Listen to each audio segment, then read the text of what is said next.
សហរដ្ឋអាមេរិកបានសម្ពងប្រទេសថៃជាលើកដំបូងបន្ទាប់ពីទីក្រុងបាងកកបានជំទាស់ប្រធានាធិបតីអាមេរិកលោកដូណាល់ត្រាំជាសាធារណៈទាំងលើពន្ធបដិការនិងកិច្ចព្រមព្រៀងសន្តិភាពជាមួយកម្ពុជាក្រសួងការបរទេសថៃបានឲ្យដឹងនៅថ្ងៃទី15ខែវិច្ឆិកាឆ្នាំ2025ថា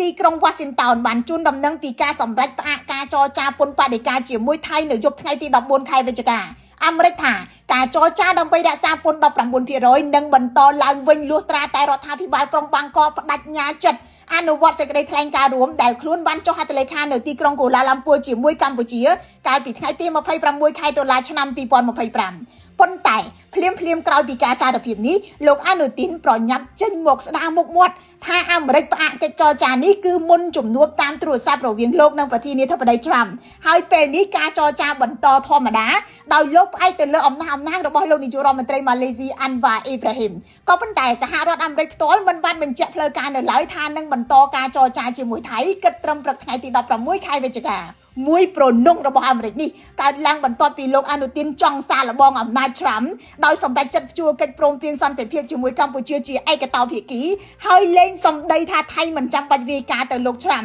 ដែលជាអ្នកព្រួយផ្ដើមឲ្យមានសន្តិភាពនេះទេកាន់តែធ្ងន់លោកអនុទានបានចំអកលោកត្រាំដោយនិយាយថា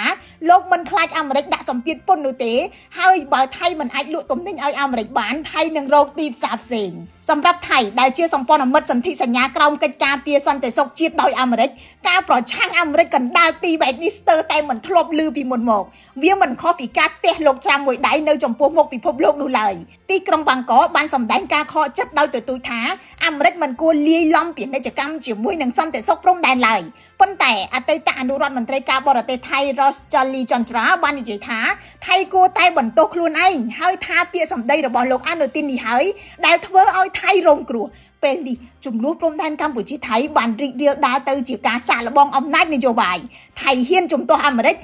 កសងវិញច្បាស់ថាការចន្លោលេងនឹងអំណាចប្រធានាធិបតីអាមេរិកជាពិសេសលោកដូណាល់ត្រាំអាចមានផលវិបាកភ្លាមដោយមិនចាំបាច់រងចាំយូរខ្ញុំរស់សុធាពី News Today NTTV